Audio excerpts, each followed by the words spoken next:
The maid was fired for theft, but when she showed her pendant, the millionaire fell to his knees. The summer heat in Charleston was merciless, beads of sweat forming on Olivia Blake's forehead as she scrubbed the marble floor of the Lancaster mansion's grand entrance. At 32, her hands were already showing signs of premature aging, the price of 8 years of cleaning other people's homes. "Mom, did you remember my pills?" Madison's voice echoed from the hallway, her small frame leaning against the ornate doorframe. Olivia looked up, a smile instantly softening her tired features. "Of course, sweetie. They're in my bag. Aren't you supposed to be resting?" Madison rolled her eyes in that distinctly preteen way. "I've been resting all day. I'm bored." Despite the perpetual worry that accompanied raising a child with a congenital heart condition, Olivia couldn't help but marvel at her daughter's resilience. At 12, Madison should have been playing soccer with friends or gossiping about boys, not memorizing medication schedules and recognizing early signs of cardiac distress. "I'm almost done here," Olivia said, wringing out her mop in the bucket. "Then we can—" "What is she doing here?" Diane Holloway's voice sliced through the conversation like a sharpened blade. The elegant 60-year-old wife of Edward Lancaster stood at the top of the sweeping staircase, her disapproving gaze fixed on Madison. "Mrs. Lancaster," Olivia said, straightening up. "Madison wasn't feeling well this morning, so I had to bring her with me. She's staying in the back room out of everyone's way." Diane descended the stairs, her heels clicking against the marble like tiny hammers. "The arrangement was clear when we hired you. Olivia, no visitors, no exceptions." "I understand, ma'am, but is there a problem?" Alexis Lancaster appeared from the east wing, her designer sunglasses perched atop her perfectly highlighted hair. At 35, Edward's daughter was the epitome of old money, beautiful, polished, and utterly contemptuous of those she deemed beneath her. "Nothing I can't handle," Diane replied, her eyes never leaving Olivia. "Our housekeeper seems to think the rules don't apply to her." Olivia bit her tongue, the familiar taste of swallowed pride filling her mouth. "It won't happen again, Mrs. Lancaster. Madison will wait for me in the caretaker's cottage." "See that she does," Diane said with a dismissive wave. "And when you're done with the entrance, my dressing room needs attention. The spring gala committee is meeting here tomorrow." As Diane and Alexis disappeared into the study, Madison moved closer to her mother. "Why do they hate us so much?" she whispered. "They don't hate us, sweetie," Olivia said, though the lie tasted bitter. "They just live in a different world than we do, a world where they treat people like dirt." "Madison Blake," Olivia admonished gently, though her heart swelled with pride at her daughter's perception. "Go back to the cottage and take your medication. I'll be there in an hour." The rest of the afternoon passed in a blur of polishing, dusting, and scrubbing. Olivia's thoughts drifted, as they often did, to the life she'd fled 8 years ago. A small town where everyone knew your business and mistakes followed you like shadows. Charleston had been her fresh start, a place where she could raise Madison away from painful memories and judgmental stares. The Lancaster mansion had been both a blessing and a curse. The pay was good. The caretaker's cottage provided free housing, and the health insurance covered most of Madison's medical expenses. But the daily humiliations and the barely concealed disdain from the family were a high price to pay when Olivia finally entered Diane's dressing room.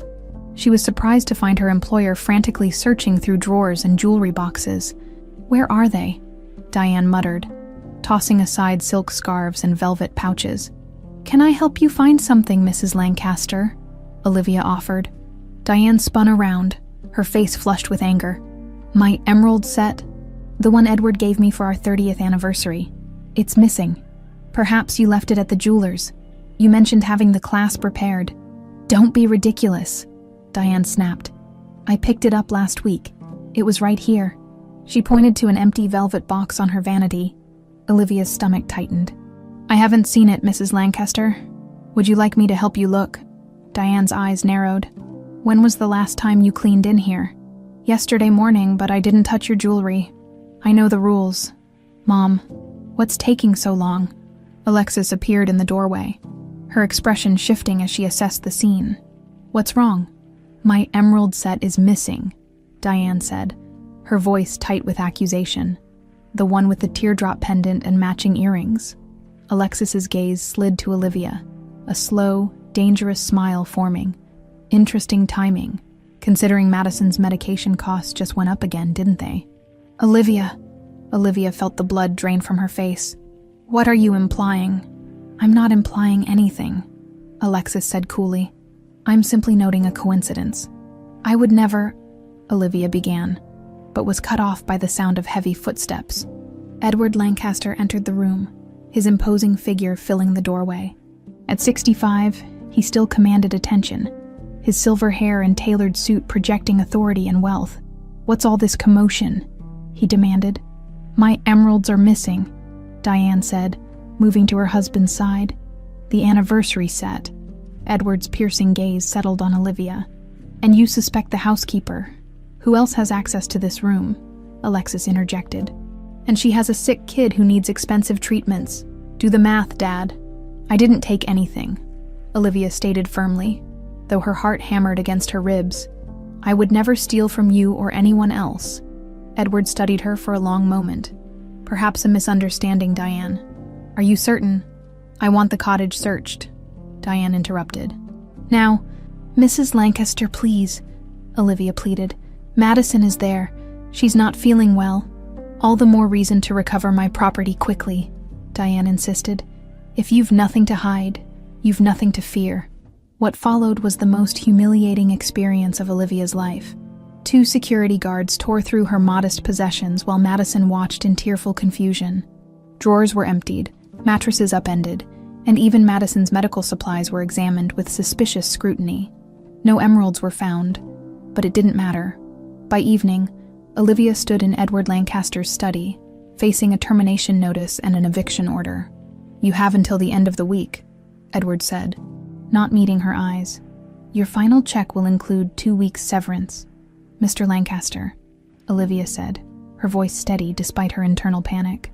I've worked for your family for 8 years without incident. I didn't take Mrs. Lancaster's jewelry. The evidence suggests otherwise, he replied coldly. What evidence? You found nothing in my home. You could have sold it already, Alexis suggested from her perch on the leather sofa, or hidden it somewhere else. I'm not a thief, Olivia insisted, desperation creeping into her voice. Madison's medication is not my concern any longer, Edward finished, finally looking at her with eyes that seemed oddly troubled. Good evening, Miss Blake. As Olivia walked back to the cottage, the weight of her situation crushed down on her. Without this job, without this home, without the insurance, Madison's condition would deteriorate rapidly. The medication alone cost more than most rent payments. She found her daughter sitting on the cottage steps, her face pale in the twilight. They're making us leave, aren't they? Madison asked, wise beyond her years. Olivia nodded, unable to speak past the lump in her throat. Because of the jewelry she lost, that she thinks I took, Olivia corrected, sitting beside her daughter and wrapping an arm around her thin shoulders. But I didn't, Madison. I need you to know that. I know, Mom, Madison said, leaning against her. What are we going to do now? Olivia stared at the imposing silhouette of the Lancaster mansion against the darkening sky. The windows glowing with light and privilege. 8 years of loyalty repaid with suspicion and cruelty. 8 years of swallowed pride and forced smiles wiped away in an instant. We'll figure something out, she promised, though she had no idea how to keep that promise. We always do. 3 weeks after being forced out of the Lancaster mansion, Olivia sat at her tiny kitchen table, bills spread before her like a losing hand of cards. The apartment they'd managed to find was a far cry from the caretaker's cottage. A 1-bedroom walk-up with water stains on the ceiling and neighbors who argued well into the night. Any luck? Madison asked. Emerging from the bedroom they now shared, her school backpack slung over one shoulder, Olivia quickly shuffled the past due notices into a pile. Not yet, sweetie, but I've got 2 interviews today. It was technically true. She had an interview at a budget motel and another at a nursing home. What she didn't mention was that both were located in North Charleston, where her reputation hadn't yet been tarnished by Diane Lancaster's whisper campaign. My chest feels funny, Madison said, pressing a hand over her heart.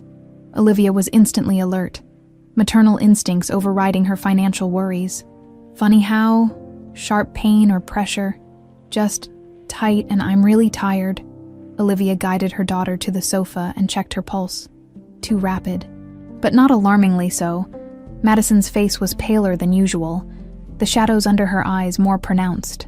"Did you take your morning medication?" Olivia asked, trying to keep the worry from her voice. Madison nodded. "But we're almost out. There's only 2 pills left." Olivia's stomach twisted into a knot. Without insurance, Madison's medication cost nearly $400 a month, money they simply didn't have.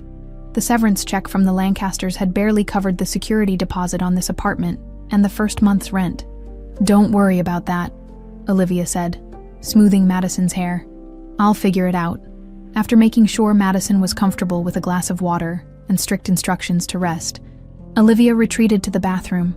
She stared at her reflection in the cracked mirror, noting the new lines around her eyes, the worry that had become a permanent fixture on her face.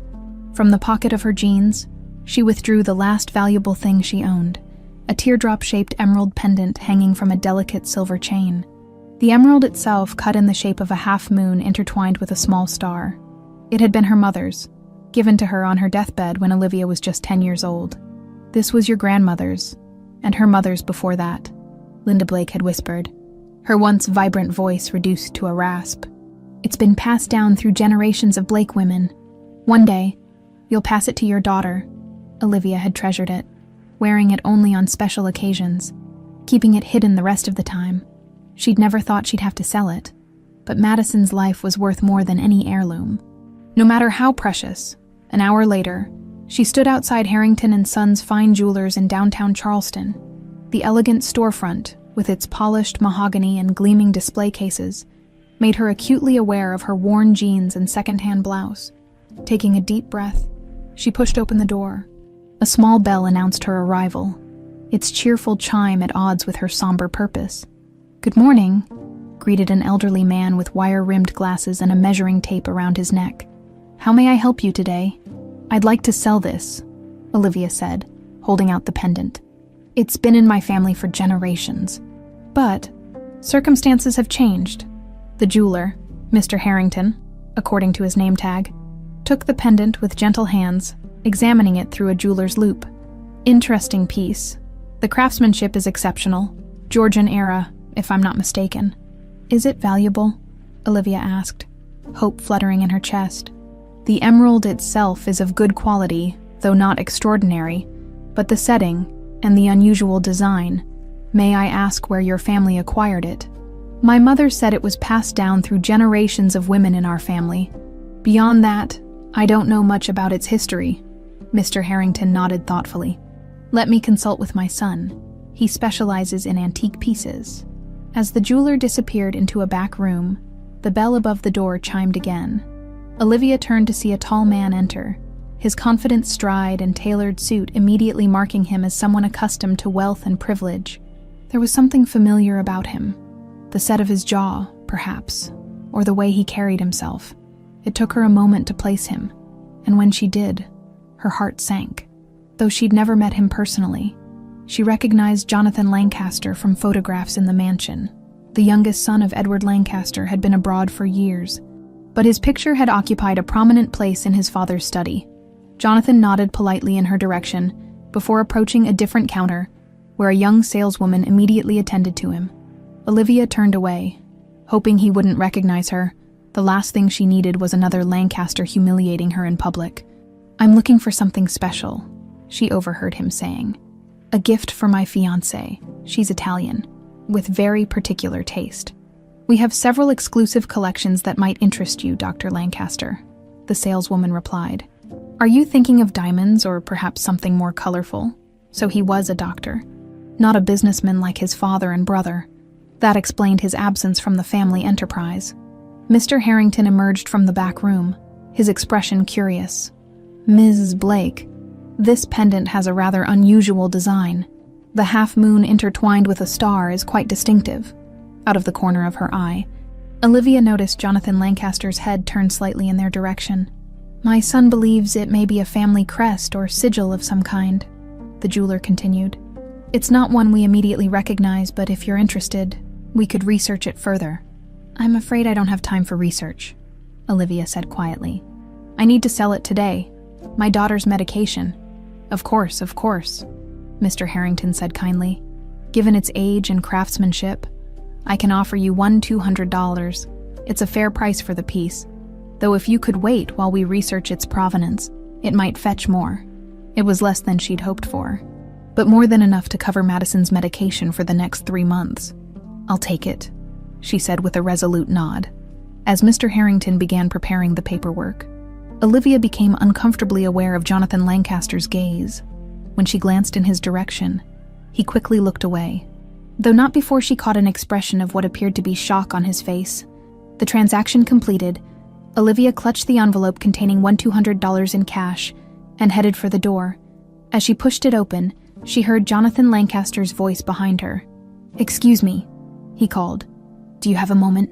Every instinct told her to keep walking, to put as much distance as possible between herself and anyone named Lancaster, but something in his tone, urgency, not condescension, made her pause.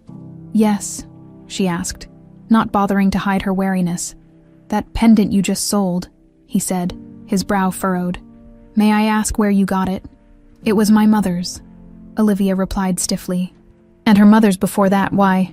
Jonathan's eyes, a striking blue she hadn't noticed in photographs, studied her face intently. "The design is unusual. It reminded me of something, that's all." "Well, it's Mr. Harrington's now," Olivia said, taking a step backward. "If you'll excuse me, I have appointments to keep," as she hurried down the sidewalk.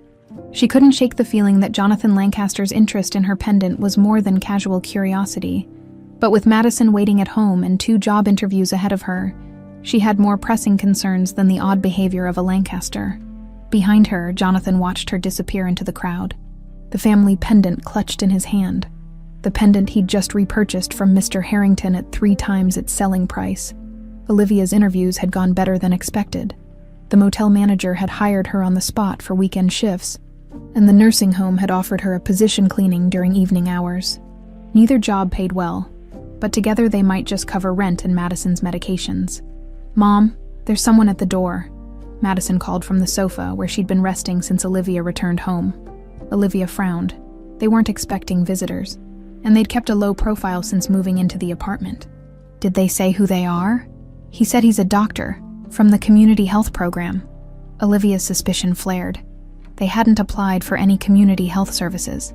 Moving cautiously to the door, she peered through the peephole and felt her stomach drop. Jonathan Lancaster stood in the hallway. Holding a medical bag and looking decidedly uncomfortable, she yanked open the door. "What are you doing here?" she demanded in a harsh whisper. His eyes widened slightly, apparently surprised by her hostility.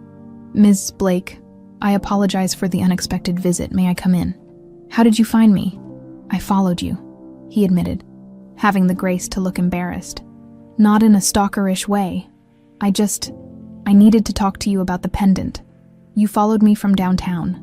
Olivia crossed her arms. "That's over an hour ago. I had some stops to make first," he explained, gesturing to his medical bag. "I really am a doctor, and I've become aware of your daughter's condition. I'd like to help."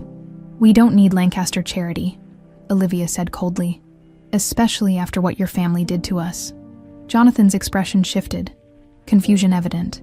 "What did my family do?" Before Olivia could respond, Madison appeared by her side, curiosity overriding her usual caution around strangers. "Mom, are you going to let the doctor in?" My chest still feels tight. Concern for her daughter trumped Olivia's mistrust. She stepped back reluctantly, allowing Jonathan to enter their small apartment. "I'm Dr. Jonathan Lancaster," he said, extending his hand to Madison. "And you must be Madison Blake." Madison nodded, studying him with the frankness only children can master. "Are you related to the people Mom used to work for?" "I am," Jonathan acknowledged, glancing at Olivia. "Though I've been away for many years. I just returned from Italy last month." "Is that why you talk funny?" "You have an accent," Madison observed. Jonathan laughed, a warm sound that seemed at odds with Olivia's image of the Lancaster family. "Do I?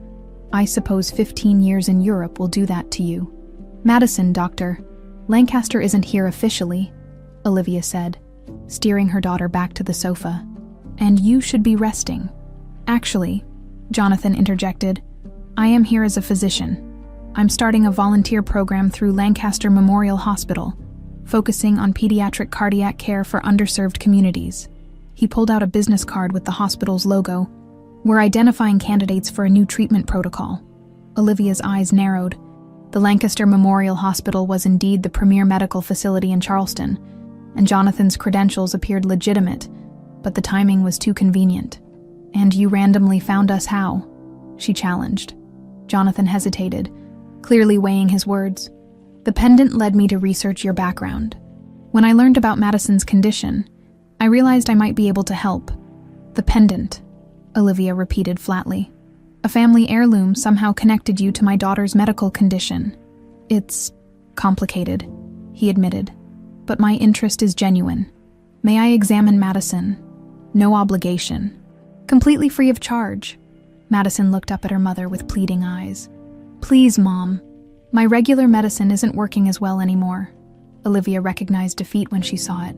"Fine, but I'll be right here the whole time." Jonathan conducted a thorough examination, his manner shifting to that of a consummate professional. He listened to Madison's heart, checked her blood pressure, and reviewed her medication list with practiced efficiency. "You've been managing her ventricular septal defect with captopril and Lasix?" he asked, examining the nearly empty pill bottle. "It's what Dr. Myers prescribed," Olivia said defensively. "We haven't been able to see him since we lost our insurance." "It's a standard treatment," Jonathan acknowledged. "But there are newer options that might be more effective, especially for someone Madison's age." He turned to the girl. "How long have you been feeling this increased tightness in your chest?" "About 2 weeks," Madison answered before Olivia could interject. "It gets worse when I try to walk to school." "You've been walking to school?" Olivia asked, alarmed. "You told me you were taking the bus." "The bus costs $150 each way," Madison said quietly. "I thought we needed to save money." Olivia felt like the worst mother in the world, while she'd been scrambling to find work. Her daughter had been quietly sacrificing her health to save $3 a day. Jonathan watched this exchange with an unreadable expression. "Madison's condition is stable but deteriorating," he said gently. "She needs an echocardiogram and possibly an adjustment to her medication regimen, which we can't afford," Olivia said, the weight of their situation crushing down on her anew. "The volunteer program I mentioned covers all costs," Jonathan said, "including transportation to and from appointments. If you're willing to enroll Madison, we could schedule her first comprehensive assessment for tomorrow." It seemed too good to be true, which meant it probably was. "What's the catch?" "No catch," Jonathan insisted. "The program is funded by a grant from the Lancaster Foundation. It's in the pilot stage, so we're limited to 20 patients. Madison would be number 17. He reached into his bag and produced a folder of documents. "Here's all the information about the program, consent forms, and my credentials. Take your time reviewing it. My direct number is on the card I gave you. Call anytime with questions." As he packed up his equipment, Jonathan paused. "May I ask what happened between you and my family? You mentioned they did something to you." Olivia let out a humorless laugh. "Your stepmother accused me of stealing her emerald set. Your father fired me without cause and evicted us from the caretaker's cottage. Your sister made sure every wealthy family in Charleston knew I was a thief, making it impossible for me to find decent work." Jonathan's expression darkened. "When did this happen?" 3 weeks ago. "Where were you, Dr. Lancaster? Saving lives in Italy while your family was destroying ours?" "I had no idea," he said, his voice tight with what seemed like genuine anger. "I've been back for 2 weeks, but I've been staying at a hotel while my condo is renovated. I've barely seen my family." Madison, who'd been quietly listening, suddenly spoke up. "If you're a Lancaster, why are you helping us? Your family hates us." Jonathan knelt to Madison's eye level. "I don't know you well enough to hate you," he said seriously. "And from what I've seen today, there's nothing to hate and much to admire. You're very brave, walking to school when you don't feel well." He stood facing Olivia. "I'll leave you to review the program information, whether or not you decide to enroll Madison. I can give you a 3-month supply of her medication." He placed a paper bag on the coffee table. "This should tide you over while you explore your options." Olivia was speechless, torn between desperate gratitude and lingering suspicion. "Why are you really doing this?" she finally asked as she walked him to the door. Jonathan paused, his hand on the doorknob. "That pendant you sold," he said quietly. It bears the original Lancaster family crest, a design that hasn't been used publicly in over 100 years. Only a handful of people would recognize it. His eyes met hers, intense and searching. I need to understand how it came into your family's possession, but that can wait. Right now, Madison's health is the priority.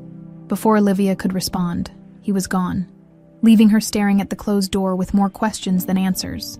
Jonathan Lancaster sat in his grandfather's study, surrounded by leather-bound journals and faded photographs. The Lancaster estate's east wing had remained largely untouched since Walter Lancaster's death 33 years ago, preserved like a museum to the family patriarch.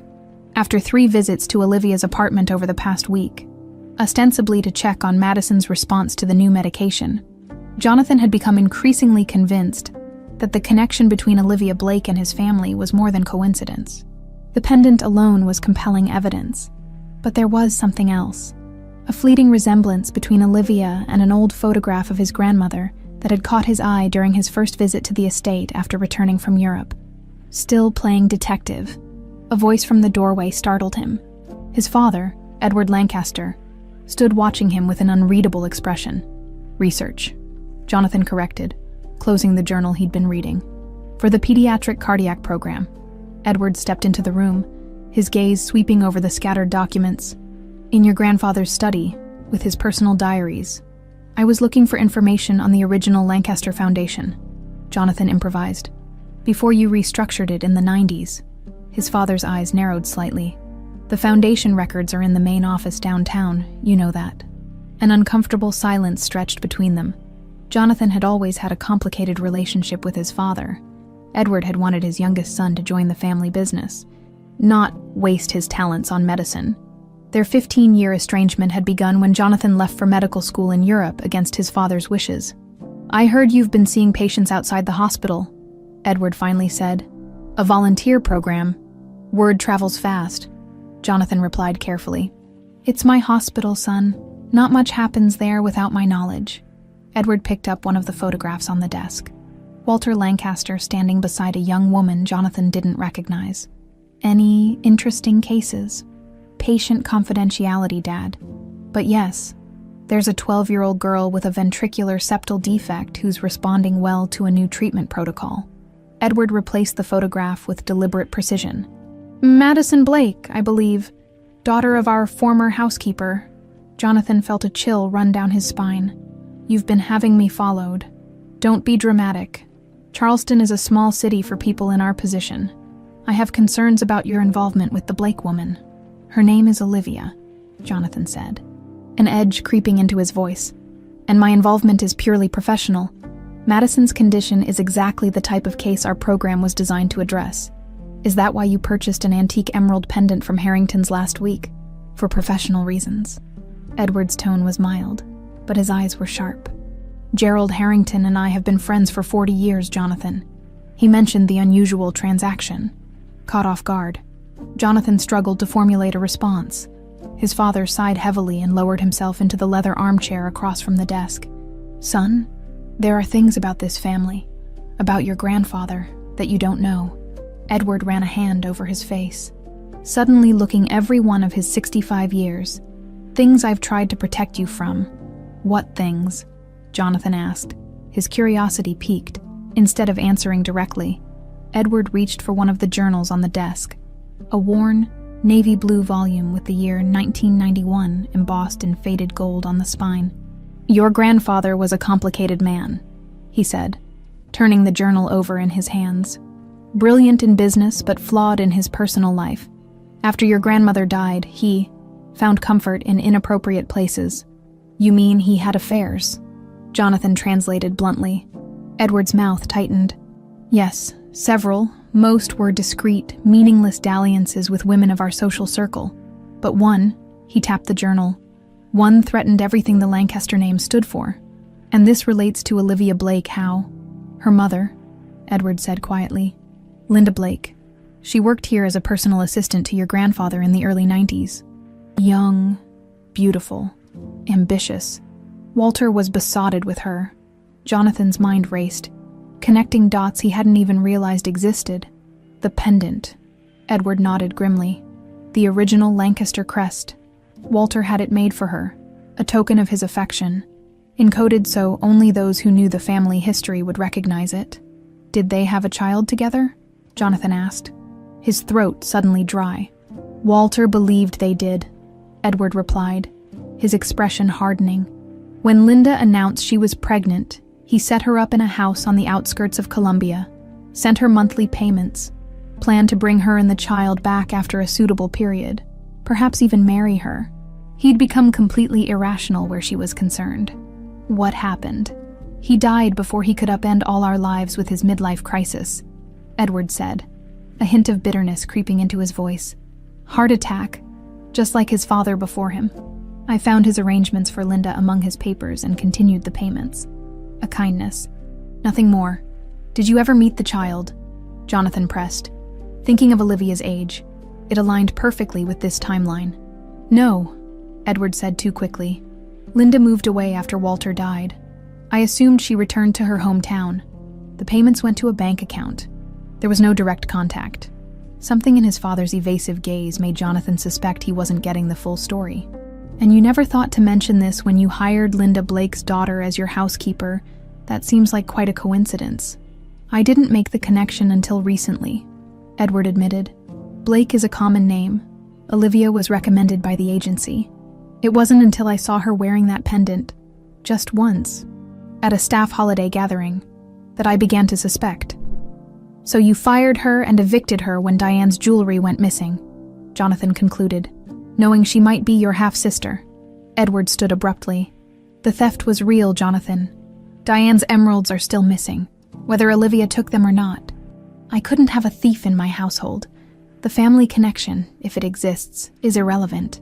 It seemed relevant enough for you to investigate her after firing her, Jonathan countered. And don't tell me you haven't. You knew exactly who I was treating in my volunteer program. His father's face flushed with anger. You've been gone 15 years. Don't presume to judge how I protect this family. Is that what you call it? Protection. Jonathan stood as well, his own anger rising. A sick child and her mother living in a rundown apartment in the worst part of town. That's your idea of protecting the Lancaster name. You've always been an idealist, Edward said dismissively. Life isn't that simple. If Olivia Blake is Walter's daughter, then she's entitled to a share of his estate, Jonathan finished. The estate you inherited in its entirety. A tense silence filled the room. Finally, Edward spoke, his voice dangerously quiet. Be careful, son. You're treading on ground you don't understand. Your volunteer work with the girl is commendable, but I strongly advise you to maintain professional distance from the mother. After his father left, Jonathan returned to the journals with renewed determination. He found it in the last entry of the 1991 diary, dated just 3 days before Walter's death.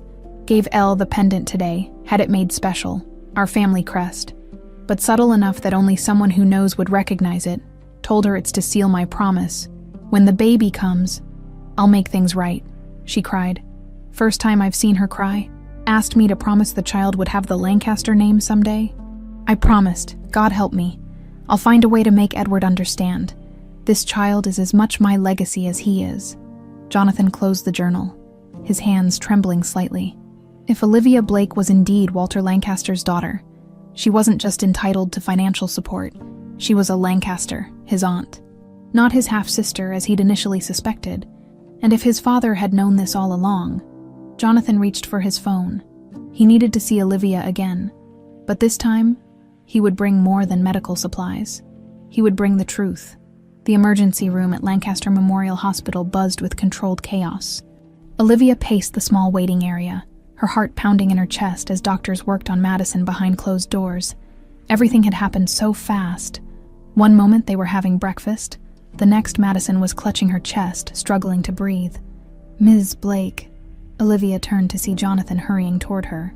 Still wearing his white coat, stethoscope around his neck. The sight of him brought a complicated mix of relief and anxiety. I came as soon as I heard, he said. How is she? I don't know. Olivia's voice cracked.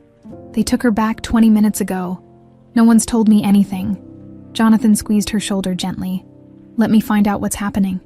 As he disappeared through the double doors, Olivia sank into a chair. exhaustion washing over her. The past 2 weeks had been a whirlwind.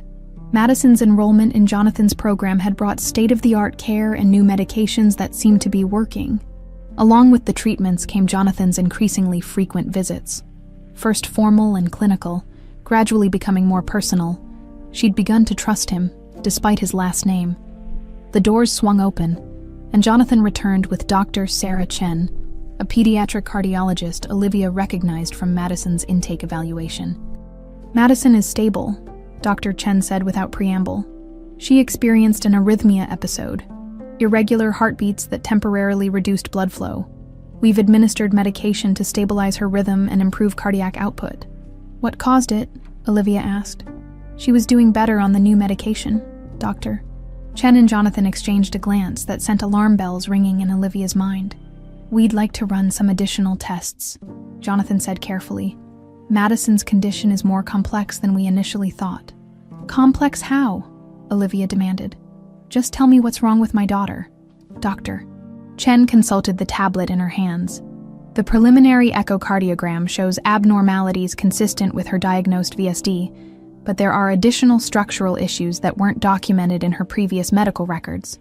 "English, please," Olivia pleaded. "Madison appears to have a rare congenital heart condition called Schoen's complex," Jonathan explained. "It involves multiple left-sided heart defects that often present together. It's hereditary in some cases." The word hereditary hung in the air. Dr. Chen excused herself to check on other patients, leaving Jonathan alone with Olivia. "I need to ask you some difficult questions," he said quietly. "About Madison's father." Olivia stiffened. "Madison's father isn't in the picture. For medical reasons," Jonathan pressed. "We need a complete family history to provide the best care. Does heart disease run in his family?" "I don't know," Olivia admitted. "I didn't know him well enough to ask about his medical history."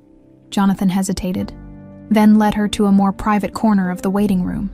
"Olivia, is there any possibility, any at all, that Madison's father could be someone in my family?" The question hit her like a physical blow. "What? Why would you ask that?" "The specific constellation of cardiac defects Madison has. They match a pattern we've seen in the Lancaster family line. My grandfather had a similar condition. My cousin died of complications from it at age 16. Olivia's mind raced. It couldn't be possible. It was too absurd, too coincidental. "Your brother," Jonathan said softly. "Jason, was he ever in your hometown?" "About 13 years ago." The blood drained from Olivia's face. How could he know? No one knew. She'd never told anyone, not even her mother. "I need to see Madison," she said, standing abruptly. "Now. Olivia, please." "He wasn't Jason Lancaster to me," she hissed, keeping her voice low despite her rising panic. "He was Jay Thomas, a businessman passing through town. We dated for 3 weeks before he disappeared without a word. I didn't know I was pregnant until a month later. I didn't know his real name until I saw his picture in your father's study years later, after I started working at the mansion." Jonathan's expression shifted from professional concern to shock. "You worked in our home for 8 years, knowing Jason was Madison's father." "I didn't know for certain," Olivia said defensively. "Just suspected. He looked different in the photos. Older, more polished. And what was I supposed to do? March up to the big house and announce to Edward Lancaster that his maid was carrying his grandchild?" Before Jonathan could respond, the double doors opened again, and a nurse called Olivia's name. "Ms. Blake, your daughter is asking for you." Madison looked small and pale against the hospital sheets, an IV in her arm and monitoring equipment surrounding her bed. Her eyes brightened when she saw Olivia. "Hey, Mom," she said weakly. "Sorry for scaring you." Olivia fought back tears as she kissed her daughter's forehead. "You have nothing to be sorry for, sweetheart. How are you feeling?"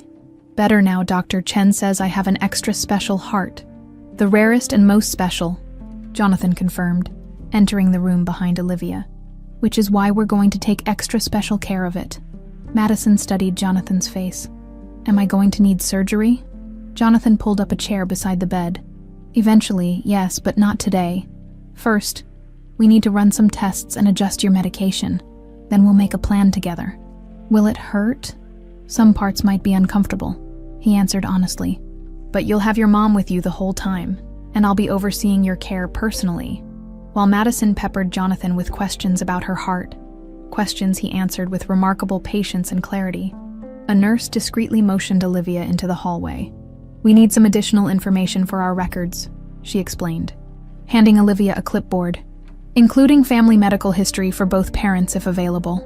Olivia stared at the form, the section for father's medical history, a glaring blank. For 12 years, she'd protected Madison from the truth, that her father had used Olivia and vanished, that he was from one of the wealthiest families in Charleston, that he'd gone on to become a rising political star, while his daughter struggled with a life-threatening condition he might have passed to her. "Ma'am," the nurse prompted, "we can leave it blank if you don't have the information." "I need a minute," Olivia murmured, stepping away. She found herself in a quiet corridor, staring out a window at the hospital's immaculate grounds. The Lancaster name was everywhere. On the building, the gardens, even the benches where visitors sat. A kingdom built on wealth that should have been shared with Madison. "Olivia." She turned to find Jonathan standing behind her, his expression grave. "I need to know the truth," he said quietly. "All of it. Not just for Madison's medical care, but because," he took a deep breath, "because I've found evidence that you might be my grandfather's daughter." Olivia let out a startled laugh. "What? That's impossible." "The pendant," Jonathan insisted. "It was given to your mother by Walter Lancaster. I found his journals. He believed he fathered a child with Linda Blake. You." The world seemed to tilt under Olivia's feet. "My mother never mentioned anyone named Lancaster. She wouldn't have used his name. They kept their relationship secret. But the timing fits. Olivia, you were born while she was working for my grandfather. And there's more. If you're Walter's daughter, that makes you Edward's half-sister, Jason's aunt, Madison's great-aunt," Olivia whispered, the implications crashing down on her. That's not possible. It would explain why my father was so quick to believe you capable of theft," Jonathan continued. "He must have recognized the connection and panicked. If word got out that he'd evicted his own half-sister." "Stop."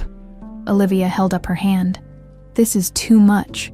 My daughter is lying in a hospital bed with a heart condition that might kill her.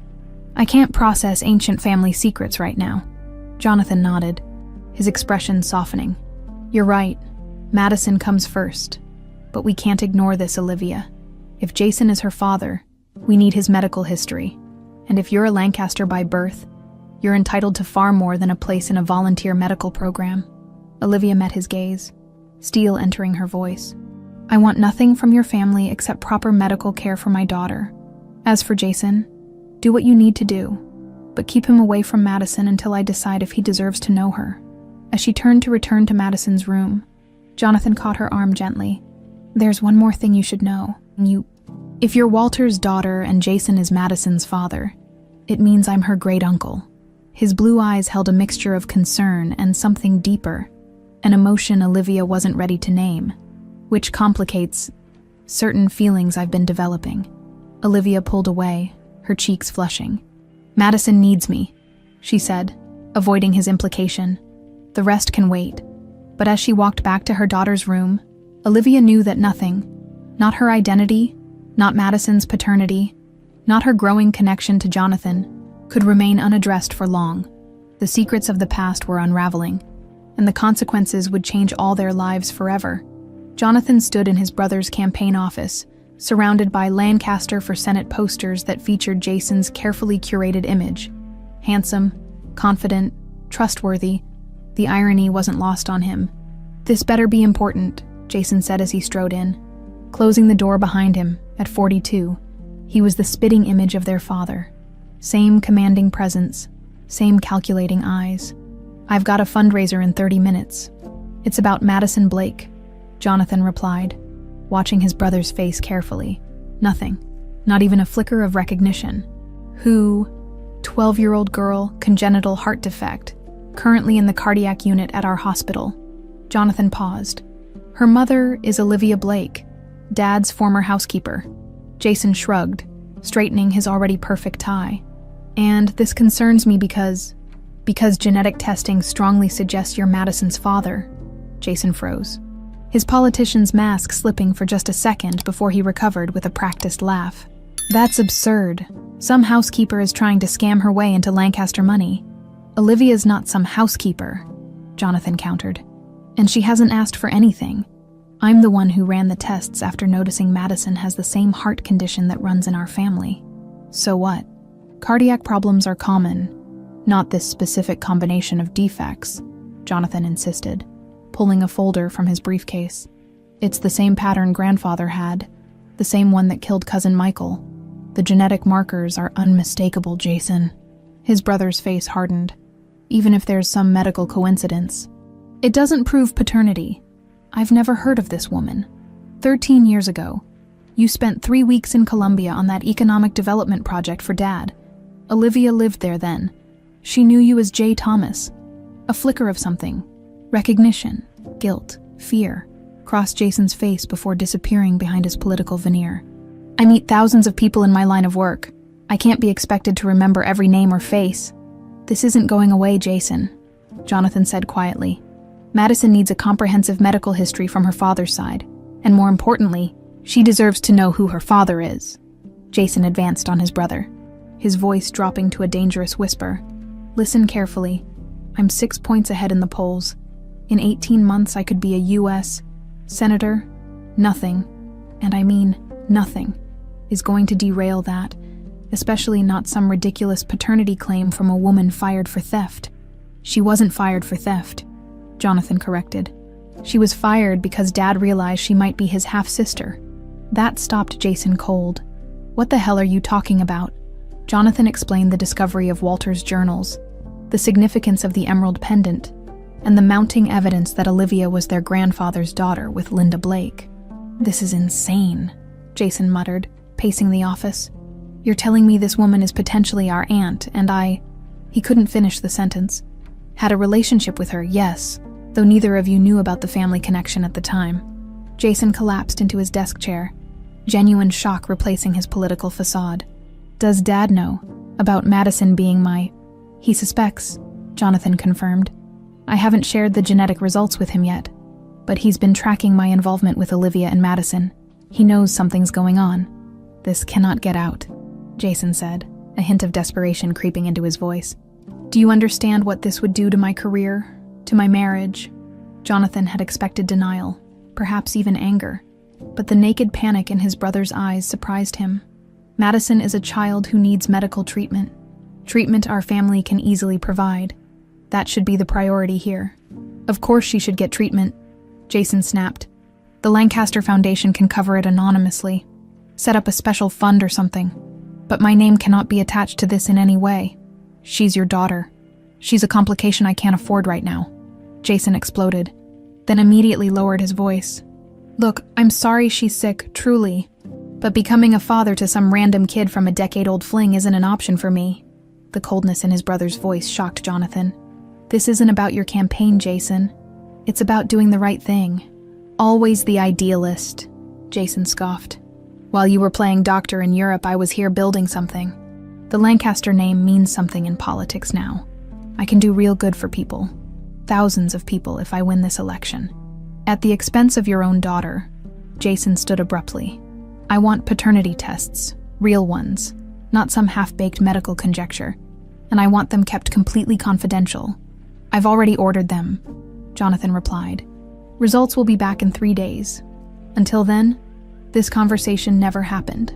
Jason straightened his jacket, his politician's mask firmly back in place.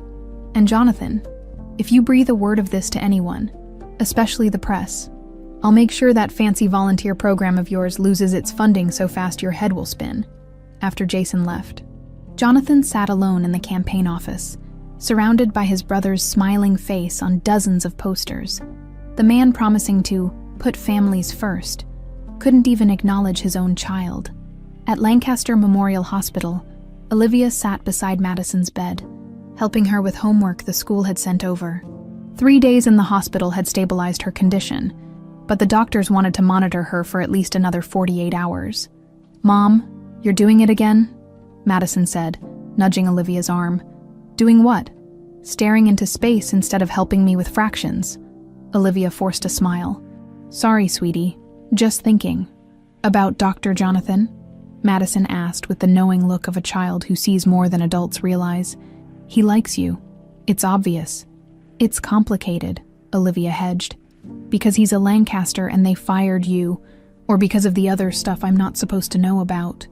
Olivia's head snapped up. What other stuff? Madison rolled her eyes. Mom, the walls in our apartment are super thin. I heard you and Dr. Jonathan talking yesterday. Is it true he might be my great-uncle? Olivia's heart sank. She'd tried so hard to protect Madison from the chaos of these revelations. We don't know anything for sure yet, she said carefully. Dr. Jonathan is looking into some family connections. And is Jason Lancaster really my dad? The direct question caught Olivia off guard. Madison, it's okay if he is, Madison continued, surprisingly calm. I Googled him. He's running for Senate. He seems important. Hey, Olivia took her daughter's hands. You are what's important, not Jason Lancaster or anyone else. We've been a team, just the two of us for 12 years. Nothing changes that. Madison nodded, but her expression remained thoughtful. If he is my dad, and you're Dr. Jonathan's aunt, does that make our family tree super weird? Despite everything? Olivia laughed. The weirdest. A knock at the door interrupted them.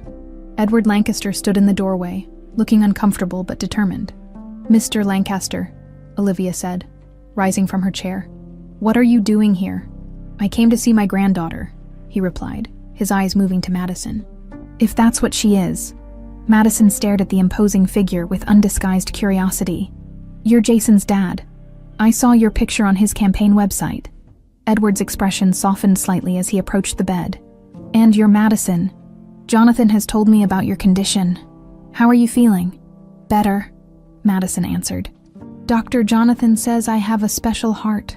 Lancaster hearts have always been troublesome, Edward agreed, surprising both Olivia and Madison with his candor. My father, your great-grandfather perhaps, had similar issues. Olivia watched this interaction with growing unease. Madison, why don't you rest for a bit while Mr. Lancaster and I talk outside? Once in the hallway, Olivia confronted him. What are you doing? You can't just walk in and claim her as your granddaughter when your son won't even acknowledge her existence.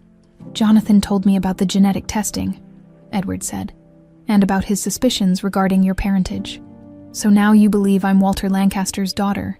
Convenient timing, considering you fired me without a second thought when it suited you. Edward had the grace to look ashamed. I made a mistake. Several, in fact. He glanced around the busy hospital corridor. Is there somewhere more private we can talk? They found an empty consultation room nearby. Edward closed the door and turned to face Olivia, his authoritative demeanor faltering.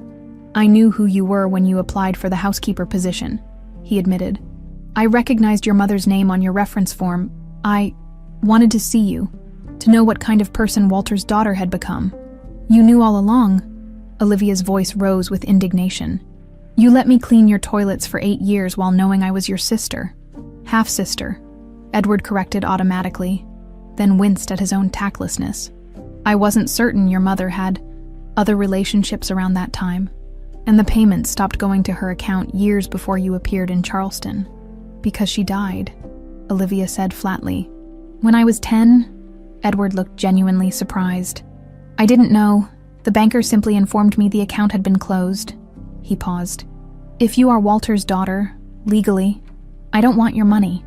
Olivia cut him off. But Madison deserves the best medical care, regardless of who her grandfather is. Of course, Edward agreed quickly. I've already instructed Jonathan to spare no expense.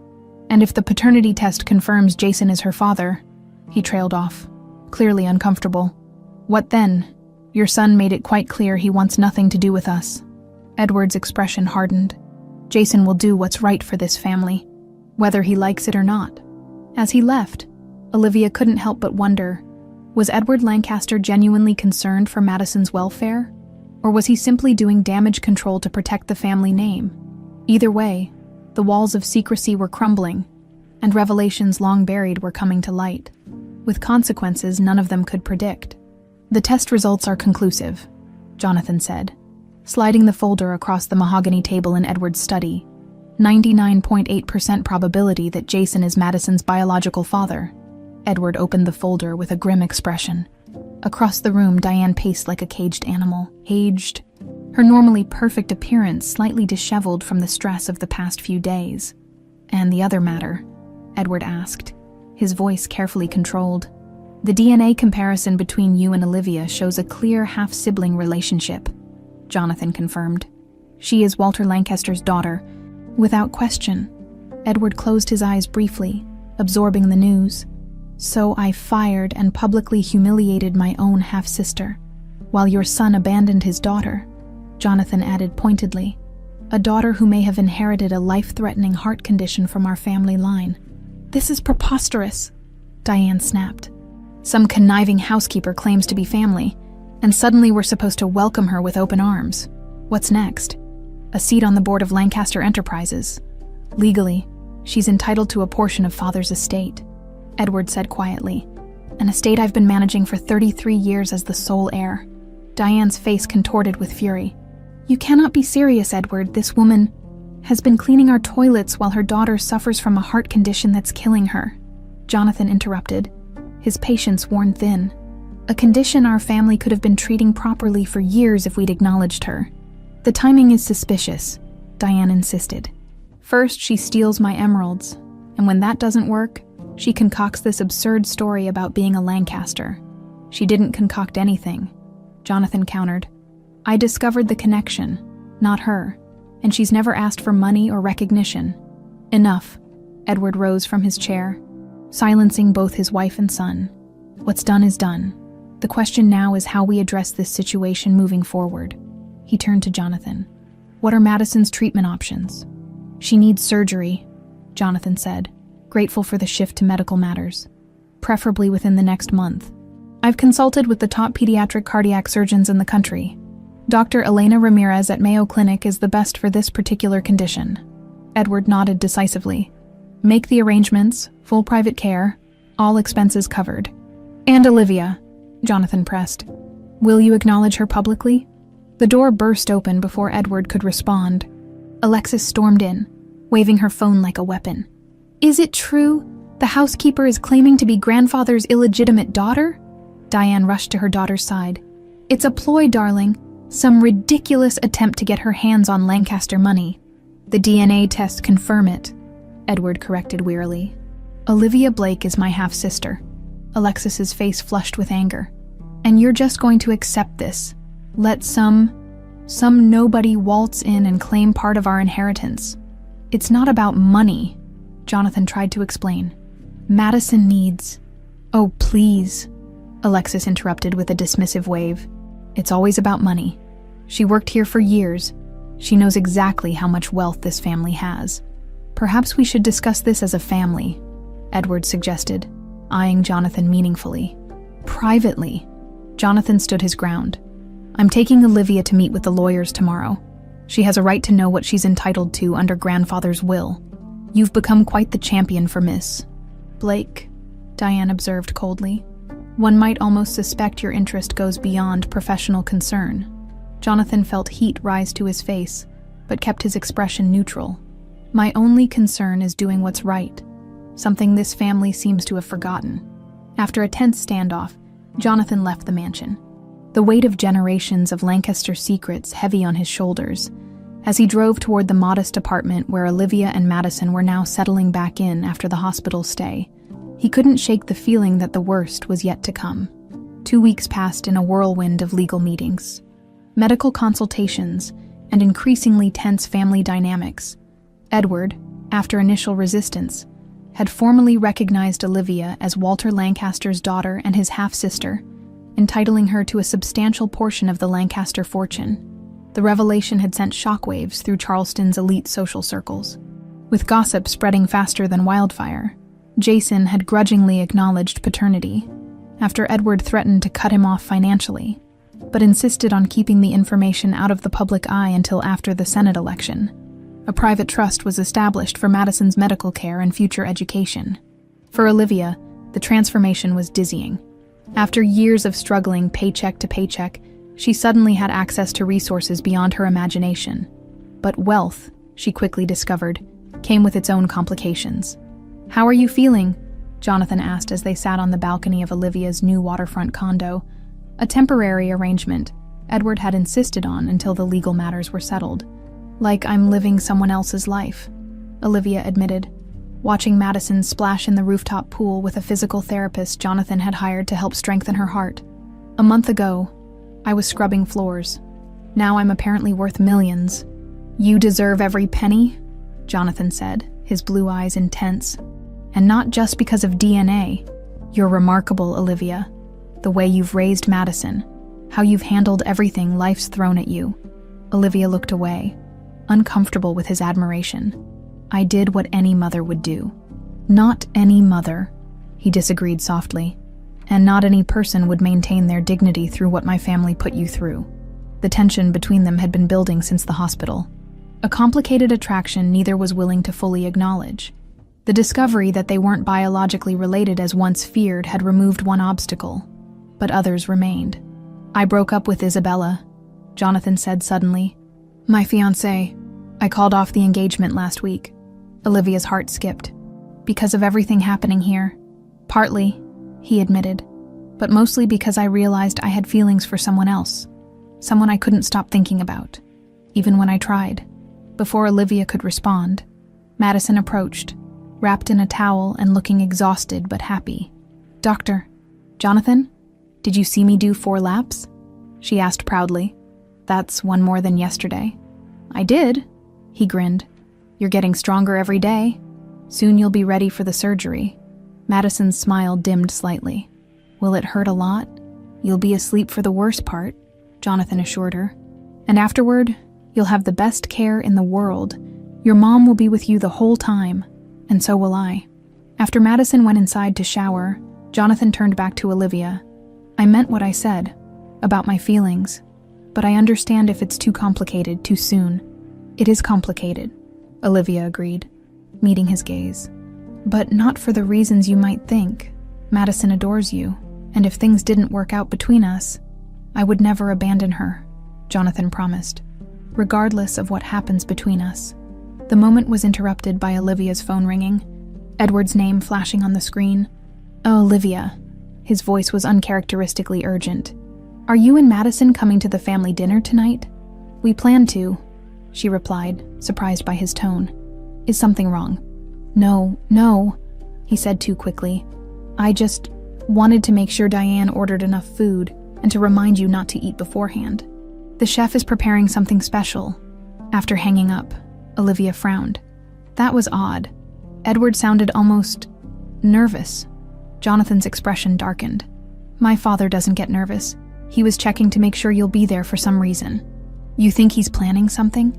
I think this family transition hasn't been as smooth as he's pretending, Jonathan replied carefully. Diane and Alexis, in particular, are not happy about sharing the Lancaster fortune.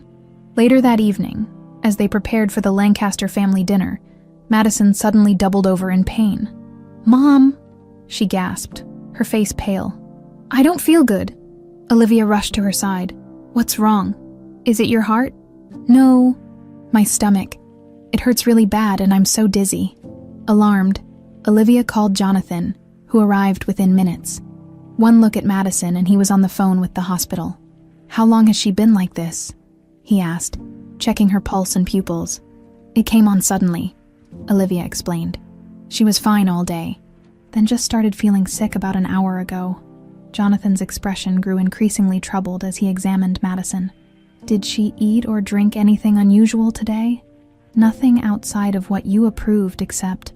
Olivia paused, remembering. Alexis stopped by this morning with a gift basket. There were some chocolates that Madison ate. Jonathan's head snapped up.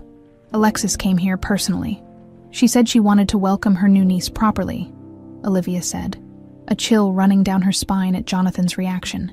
You don't think... I think we need to get Madison to the hospital now, Jonathan said grimly, and have those chocolates tested.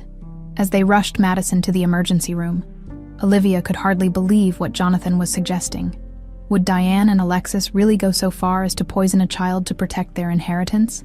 But as Madison's condition deteriorated in the car, one thing became crystal clear. Someone wanted to ensure they never made it to the Lancaster family dinner that night. Arsenic, Dr. Chen confirmed, sliding the toxicology report across the desk to Jonathan. Low dose, but enough to cause significant symptoms in someone with Madison's cardiac vulnerability. Jonathan stared at the report in disbelief, though part of him had expected exactly this. "You're certain? The lab ran the tests twice, doctor." Chen replied. "The chocolates Ms. Blake brought in contained trace amounts. Whoever did this was smart. The dose was small enough that it could be explained away as accidental contamination. But not to someone who knows what to look for," Jonathan concluded grimly. "Exactly, in a healthy adult. This dose would cause discomfort but not serious harm, in Madison, with her heart condition." Jonathan didn't need her to finish the thought. "Has Detective Rivera arrived?" "She's waiting in the conference room. This is now officially a police matter, Jonathan." After updating Dr. Chen on Madison's condition, stable but still requiring close monitoring, Jonathan headed to meet with the detective. Olivia was already there, her face drawn with exhaustion and fear. "Dr. Lancaster," Detective Rivera greeted him with a firm handshake. "I understand you suspect a member of your family attempted to poison your patient." "My niece," Jonathan corrected, sitting beside Olivia. "Madison is my niece.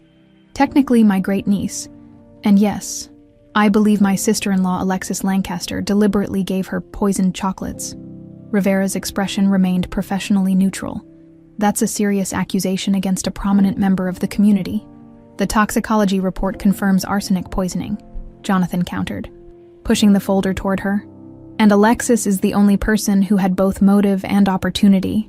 "Motive being," Olivia spoke up, her voice steadier than Jonathan expected. "Money. Madison's medical trust fund will come from the Lancaster estate. The more of us with claims to the fortune, the less for Alexis. And you've recently been acknowledged as Edward Lancaster's half-sister," Rivera noted, consulting her notes, "making you another claimant to the family fortune." "I don't care about their money," Olivia insisted. "I just want my daughter to be safe and healthy." "Nevertheless, the timing is notable," Rivera observed. "Have there been other incidents, threats, confrontations, anything that might establish a pattern?" Jonathan and Olivia exchanged glances. "Alexis has been vocal about her opposition to Olivia's inclusion in the family," Jonathan said carefully, "but nothing that crossed into criminal territory until now. I'll need to interview Miss Lancaster," Rivera stated, making a note, "and I'd like officers posted outside Madison's room until we're certain there's no ongoing threat." After the detective left, Olivia collapsed into Jonathan's arms, finally allowing herself to break down. "My baby," she sobbed against his chest. "They tried to kill my baby." Jonathan held her tightly, his own anger building into a cold, focused rage. "They won't get away with this," he promised. "I won't let them. She's so small, Jonathan, so innocent. What kind of monster?" "The kind who values money over human life," he answered grimly. "But it ends now." Olivia pulled back, wiping her tears. "What are you going to do?"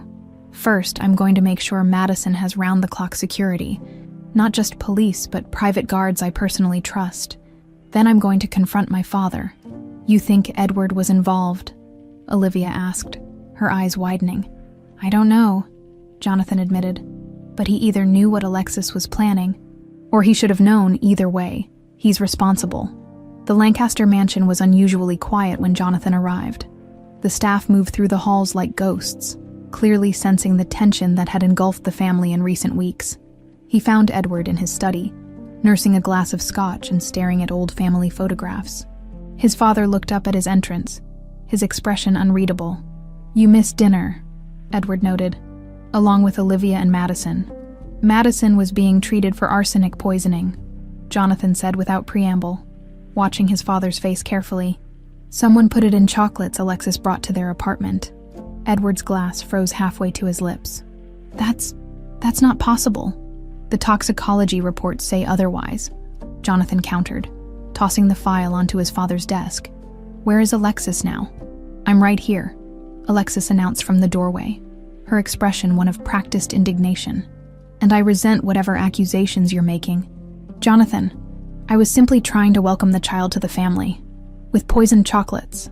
Jonathan's voice was deadly quiet. "Detective Rivera will be here shortly to interview you. I suggest you find a good lawyer." Alexis laughed, though Jonathan detected a note of nervousness. "This is absurd. Why would I harm a child? $60 million, Jonathan replied. That's Madison's share of grandfather's estate, now that her relationship to Jason has been established, plus whatever portion Olivia is entitled to as father's half-sister. That's a significant reduction in your inheritance." "You have no proof I did anything wrong," Alexis insisted, though her confident facade was cracking. "The chocolates tested positive for arsenic," Jonathan stated flatly. "The box had your fingerprints all over it. The boutique where they were purchased has security footage of you buying them yesterday. This last part was a bluff. The police investigation had only just begun, but the flash of panic in Alexis's eyes told Jonathan all he needed to know. "Alexis," Edward's voice was dangerously soft. "Tell me you didn't do this." "It was Mother's idea," Alexis blurted, then immediately covered her mouth, realizing her mistake. The silence that followed was deafening. Edward slowly rose from his chair, his face ashen. "Diane put you up to this." Alexis's composure crumbled entirely. "She said we needed to send a message. That's all. The dose wasn't meant to be fatal, just enough to scare them away. Mother said, once they saw how dangerous Charleston could be for them, they'd take the settlement offer and leave town for good." "Settlement offer?" Jonathan echoed. "What settlement offer?" Edward wouldn't meet his son's eyes. "I had the lawyers draft a one-time payment option. In exchange for a significant sum, Olivia would waive all future claims to the Lancaster estate and move away from Charleston. You were going to pay her to disappear," Jonathan translated, disgust evident in his voice, "after acknowledging her as your sister." "It was a contingency plan," Edward defended weakly. "I never intended to actually offer it unless things became complicated." "Things like your wife and daughter attempting to murder your granddaughter?" Jonathan asked incredulously. "That kind of complicated." The sound of the doorbell interrupted their confrontation. Henry, the family's longtime butler, appeared moments later. "Detective Rivera to see you, sir. She's in the foyer with 2 officers. Edward's shoulders slumped in defeat. "Show them in, Henry." As the detective entered, Jonathan stepped back, watching as his family's carefully constructed facade began to crumble. Alexis, realizing the severity of her situation, began sobbing dramatically, while Edward seemed to age a decade in minutes. "Mrs. Lancaster," Detective Rivera began, "I'd like to ask you some questions about a delivery you made to Olivia Blake's residence this morning." Back at the hospital, Madison opened her eyes to find her mother sleeping uncomfortably in a chair beside her bed. The room was dark, except for the soft glow of monitoring equipment. "Mom," she whispered. Olivia immediately jerked awake. "Madison, how are you feeling, sweetheart?" "Better," Madison said, although her voice was weak. "What happened?" Olivia hesitated, unsure how much to tell her daughter.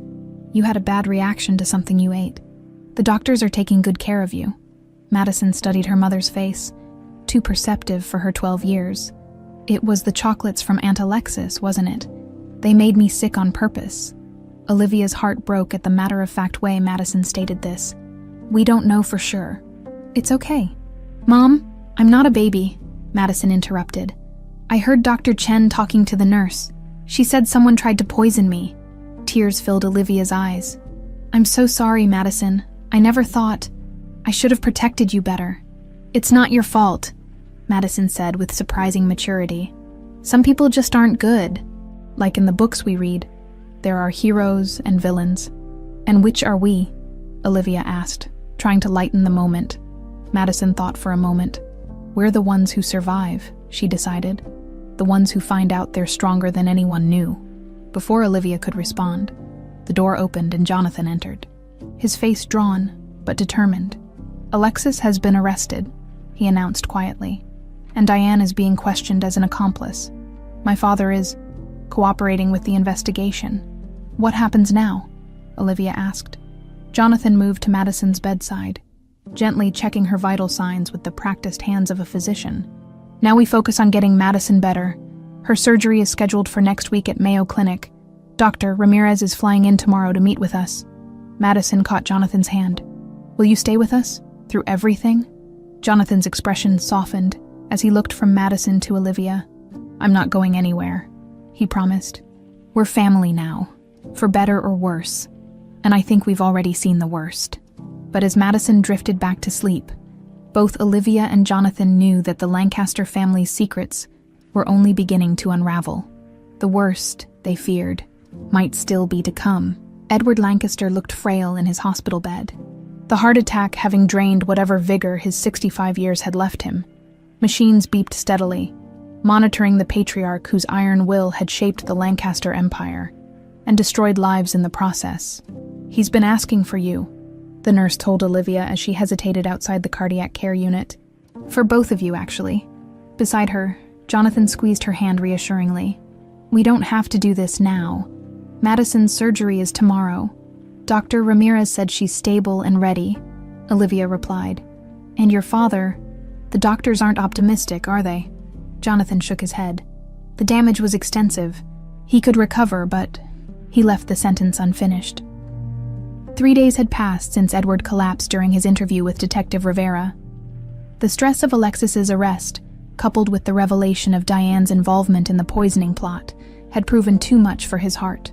Now, with Madison's critical surgery approaching and the Lancaster family in shambles, Edward had requested what might be his final family meeting. They entered the room to find Jason already there, standing awkwardly by the window. He nodded stiffly at their arrival but said nothing. The friction between the brothers had intensified since Jason's continued reluctance to publicly acknowledge Madison as his daughter. "You came." Edward's voice was weak but clear. "All of you, good. What's this about, Dad?" Jason asked impatiently. "I have a press conference in 2 hours to address Alexis's situation."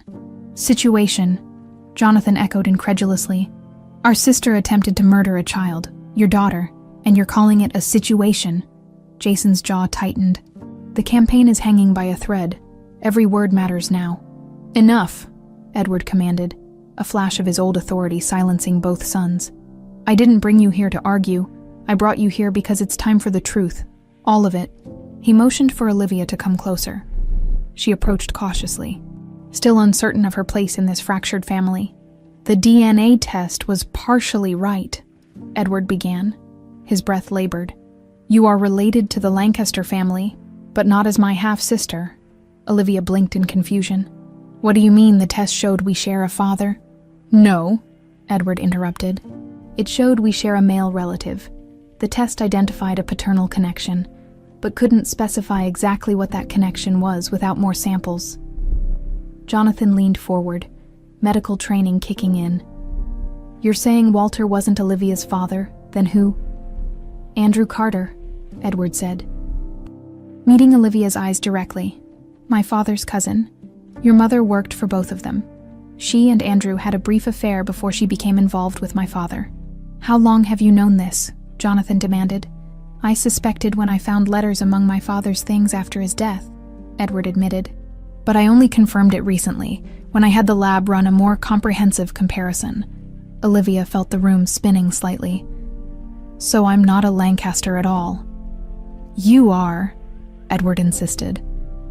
"The Carters are a branch of the Lancaster family. Andrew died young, never knowing Linda was pregnant. My father believed you were his, which is why he gave your mother the pendant. It was his promise to acknowledge you eventually." "Why tell us this now?" Olivia asked, trying to process this new revelation. Edward's gaze shifted between Olivia and Jonathan. "Because I've seen how you two look at each other. The connection between you isn't inappropriate, as you feared. You're distant cousins at most, not aunt and nephew." Jonathan's hand found Olivia's again, his grip tightening slightly.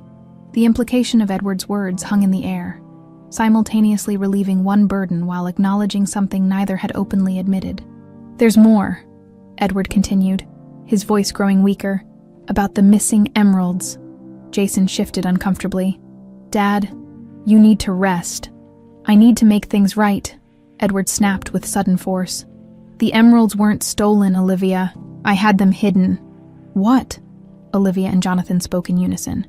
"When I first noticed the pendant you wore, just that once at the Christmas party, I recognized it immediately.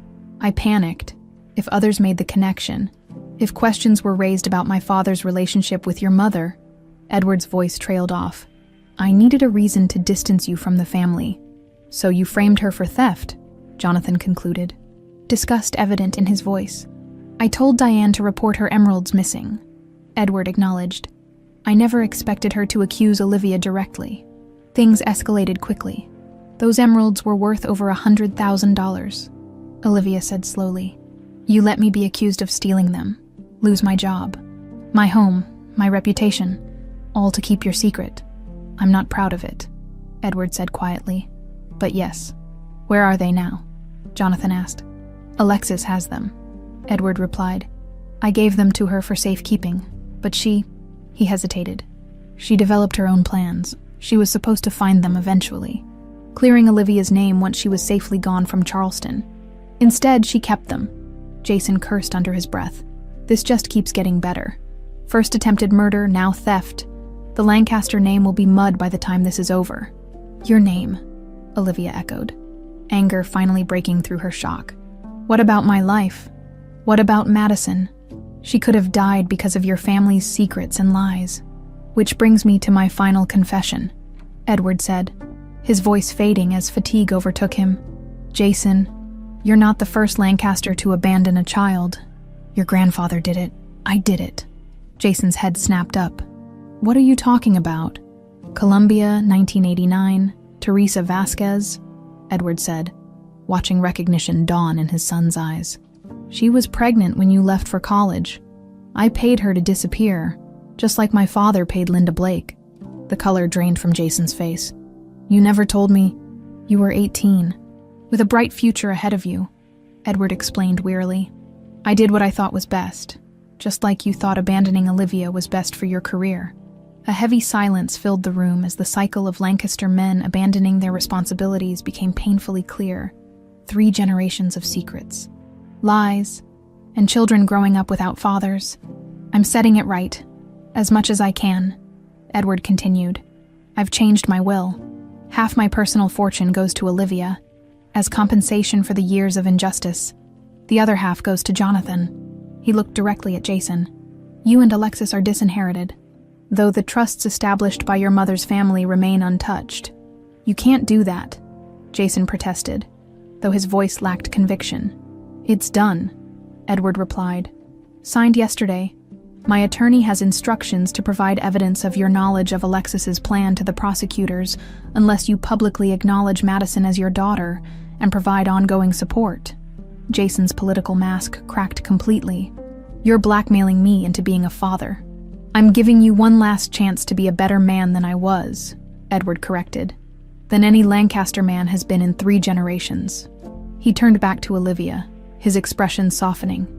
I can never undo the harm I've caused you, but I hope this will give Madison the security she deserves, and you the freedom to build whatever life you choose. His eyes moved to Jonathan. With whomever you choose. The heart monitor began beeping more rapidly as Edward's face contorted in pain. Jonathan immediately pressed the call button, his doctor's instincts taking over. He's having another cardiac event, Jonathan told the rushing medical team. Possible myocardial rupture. As they were ushered from the room, Olivia found herself standing between the Lancaster brothers, one who had fathered her child and abandoned them both, the other who had slowly become the most important person in her life besides Madison. Did you know? She asked Jason quietly. About the emeralds. About the poisoning. Jason shook his head, his political facade completely gone. No, but I should have. I should have paid attention to what was happening in my own family instead of chasing power. He looked at her directly for perhaps the first time. Madison, does she know I'm her father? She knows, Olivia confirmed. She's known since the hospital. I'd like to see her, Jason said tentatively. Before her surgery tomorrow, if that's okay with you. Olivia glanced at Jonathan, who gave her a subtle nod of support. She'd like that, she decided. She's always wondered about you, as doctors worked desperately to save Edward Lancaster's life. His sons and the woman who had once cleaned his home stood together in the hospital corridor, a fractured family, facing an uncertain future, bound by secrets finally brought to light. 6 months had passed since Edward Lancaster's funeral. The Charleston summer had given way to fall, painting the landscape in rich golds and reds. The Lancaster mansion, once a symbol of old money and cold opulence, had undergone a transformation almost as dramatic as the family itself. Olivia stood on the terrace, watching as workers installed the final panel of the new solar array. Her first major decision as co-owner of the estate, the renovation had been extensive, opening up the dark, stuffy rooms to light and air, converting the East Wing into a residential treatment center for children with cardiac conditions, repurposing the formal gardens into a healing space with wheelchair-accessible paths. "The last of Diane's things were packed up this morning," Jonathan said, joining her with 2 cups of coffee. "The Montreal house is ready for her when she's released." Diane had pleaded guilty to conspiracy charges, accepting a reduced sentence in exchange for testimony against Alexis, whose trial was scheduled for spring. Mother and daughter would eventually reunite in Canada, where the Lancaster family had arranged a comfortable exile, far from Charleston and the lives they had nearly destroyed. "How's Jason handling the transition?" Olivia asked, accepting the coffee gratefully. Jonathan's smile was wry. "Surprisingly well, actually. Losing the Senate race was a blow, but I think it forced him to reevaluate his priorities. Madison mentioned he called again yesterday. He's taking her to a father-daughter dance at her new school next weekend," Olivia confirmed. "Their 3rd outing this month." It had been a hesitant beginning. Jason's first meeting with Madison before her surgery had been awkward, laden with 13 years of absence and recently revealed truths. But Madison, with her remarkable capacity for forgiveness, had given her father the chance that Olivia wasn't sure he deserved. The relationship was developing slowly, built on Madison's terms, something Jason had humbly accepted. "Dr. Ramirez says her latest echocardiogram looks perfect," Jonathan said, his professional tone unable to mask his personal pride. "The surgery was even more successful than we hoped. Her prognosis is excellent." Olivia felt the familiar swell of gratitude. Madison's recovery had been nothing short of miraculous. A 12-hour surgery followed by weeks of intensive care. Then months of careful rehabilitation. The child who once couldn't walk to school without chest pain had recently completed a 5K charity walk for pediatric heart research. "I've been thinking about the foundation," Olivia said, turning to face Jonathan. "I want to expand our mission beyond medical support. So many of these families struggle with practical needs: housing, transportation, lost wages when they need to care for a sick child." Jonathan's eyes softened. "Just when I think I couldn't possibly admire you more." The Olivia Blake Foundation had been her first initiative after inheriting half of Edward's fortune. Initially focused on providing medical care for children with heart conditions similar to Madison's, it had quickly grown into one of Charleston's most respected charitable organizations. "I'm just trying to make something good come from all this," Olivia said, gesturing toward the mansion. "Sometimes I still can't believe this is my life now, that I belong here. You belong wherever you choose to be," Jonathan corrected gently. "This house, this wealth, they don't define you. They never have." A comfortable silence fell between them as they watched the sunset paint the sky in vivid colors. Their relationship had evolved gradually in the aftermath of Madison's surgery and Edward's death, cautious at first, mindful of the complicated history between them, then deepening as they worked together to reshape the Lancaster legacy. "Have you thought more about my proposal?" Jonathan asked, his voice carefully casual. Olivia smiled. "Which one? The medical outreach program or the personal one?" "Both, actually, but I was referring to the personal one." 3 weeks earlier, during a quiet dinner at Olivia's favorite restaurant, Jonathan had proposed, not with an ostentatious ring or grand gesture, but with simple, heartfelt words about building a future together. She had asked for time to think, not out of uncertainty about her feelings, but because of what marriage would mean for Madison and their newly constructed lives. "I have," Olivia admitted. "I'm just worried about how it might affect Madison. She's been through so much change already." "Which is why I wanted to show you this," Jonathan said, pulling an envelope from his pocket. Madison's response when I asked for her blessing. Olivia opened the envelope to find a handmade card covered in Madison's artistic doodles. Inside, in her daughter's unmistakable handwriting, was a simple message: "Yes, but I want to be your best man, not a flower girl." "I'm 13 now, Mom." Tears sprang to Olivia's eyes. "You asked her permission." "Of course I did," Jonathan replied. "She's the most important person in your life, and one of the most important in mine." Olivia's laugh was watery as she wiped away tears. "I think that's a yes then to both proposals." Jonathan pulled her close, his kiss tender and promising. "I was thinking a spring wedding. Small, just family and close friends. Here in the garden, your foundation redesigned." "Perfect," Olivia agreed. "And speaking of family," she nodded toward the path leading from the caretaker's cottage, where Madison was walking with 2 younger children, patients from the cardiac center who had quickly become her friends. The transformation in her daughter over the past months had been as remarkable as her physical recovery. Once shy and cautious, Madison had blossomed into a confident young advocate for other children with heart conditions. "Mom, Dr. J," Madison called, waving excitedly. "Did you tell her yet? Did she say yes?" Jonathan laughed. "So much for keeping it a surprise until dinner." "She said yes," he confirmed as Madison approached, the 2 younger children trailing behind her. Madison's whoop of delight echoed across the grounds. "Finally, I've been planning your wedding on Pinterest for weeks," as Madison enthusiastically outlined her vision for their wedding, apparently involving twinkling lights, a live band, and matching formal attire for her therapy dog. Olivia marveled at how completely her life had changed from that terrible day when she'd been accused of theft and thrown out of this very house later that evening as they prepared for a small celebration dinner with Jason and Madison. Olivia found herself drawn to her bedroom dresser. In the top drawer, nestled in a velvet box, lay the emerald pendant, the key that had unlocked the truth of her heritage. Jonathan had retrieved it from Mr. Harrington months ago, returning it to its rightful owner. The half-moon intertwined with a star caught the light as she lifted it from the box. No longer a painful reminder of what she'd nearly lost, it now represented all she had gained: family, truth, and a second chance at happiness. "That would look perfect with your dress tonight," Jonathan suggested from the doorway. Olivia nodded, handing him the necklace and turning so he could fasten it around her neck.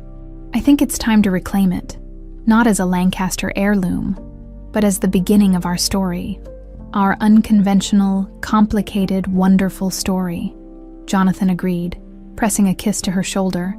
As they descended the grand staircase that Olivia had once polished on her hands and knees, she caught sight of Madison and Jason waiting in the foyer below. Her daughter's laughter echoed through the hall that had once felt so forbidding.